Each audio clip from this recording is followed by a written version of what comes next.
Corduroy.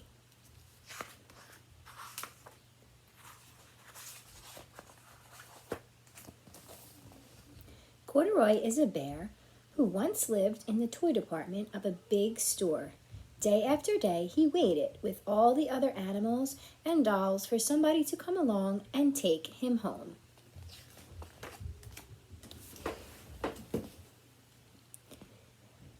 The store was always filled with shoppers buying all sorts of things, but no one ever seemed to want a small bear in green overalls. Then one morning, a little girl stopped and looked straight into Corduroy's bright eyes. "Oh, Mommy," she said, "look, there's the very bear I've always wanted." "Not today, dear," her mother sighed. "I've spent too much money already. Besides, he doesn't look new. He's lost the button to one of his shoulder straps." Corduroy watched them sadly as they walked away. "I didn't know I'd lost a button," he said to himself. "Tonight I'll go see if I can find it." Late that evening, when all the shoppers had gone and the doors were shut and locked, Corduroy climbed carefully down from his shelf and began searching everywhere on the floor for his lost button. Suddenly, he felt the floor moving under him. Quite by accident, he had stepped onto an escalator and up he went.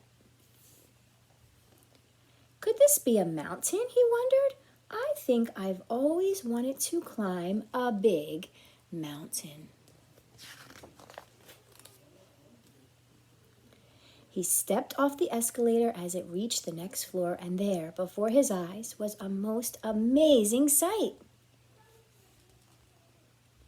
Tables and chairs and lamps, sofas and rows of beds. "This must be a palace," Corduroy gasped. "I guess I've always wanted to live in a palace." He wandered around, admiring the furniture. "This must be a bed," he said. "I've always wanted to sleep in a bed." And up he crawled onto a large, thick mattress. All at once, he saw something small and round. "Why, here's my button," he cried, and he tried to pick it up, but like all the other buttons on the mattress, it was tied down tight.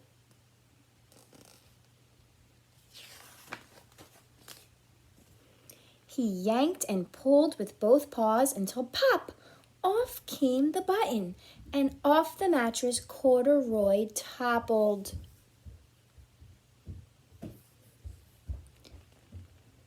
Bang! Into a tall floor lamp. Over it fell with a crash.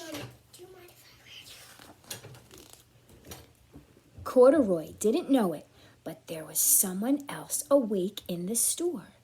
The night watchman was going his rounds on the floor above when he heard the crash and came dashing down the escalator.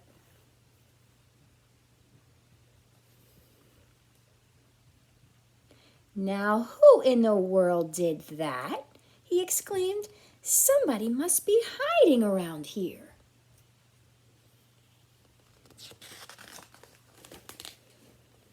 He flashed the light under and over sofas and beds until he came to the biggest bed of all.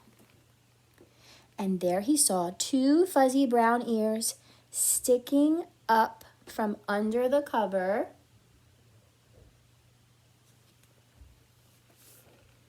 "Hello," he said. "How did you get upstairs?"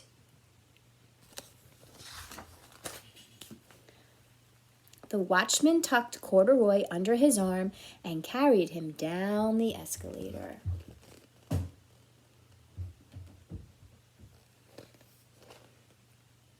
And set him on the shelf in the toy department with the other animals and dolls.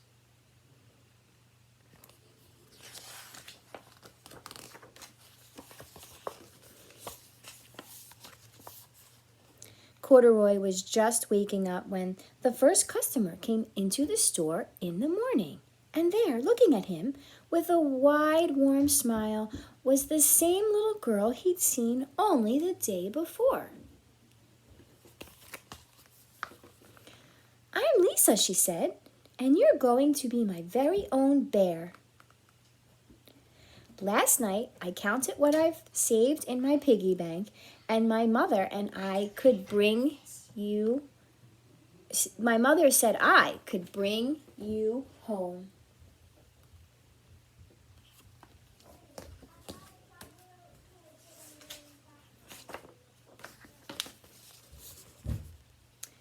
"Shall I put him in a box for you?" said the saleslady. "Oh, no, thank you," Lisa answered, and she carried Corduroy home in her arms.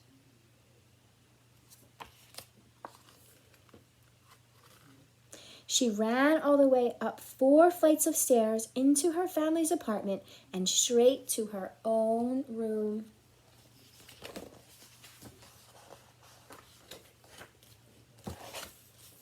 Corduroy blinked.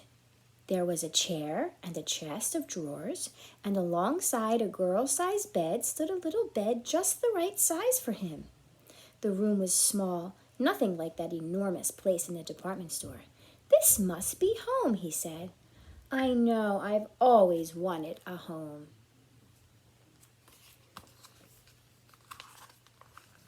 Lisa sat down with Corduroy on her lap and began to sew a button on his overalls.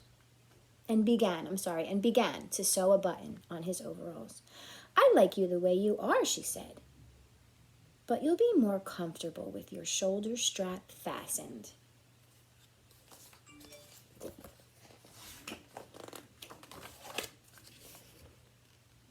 "You must be a friend," said Corduroy. "I've always wanted a friend." "Me too," said Lisa, and gave him a big hug. The end. I hope you enjoyed this old but classic story, Corduroy.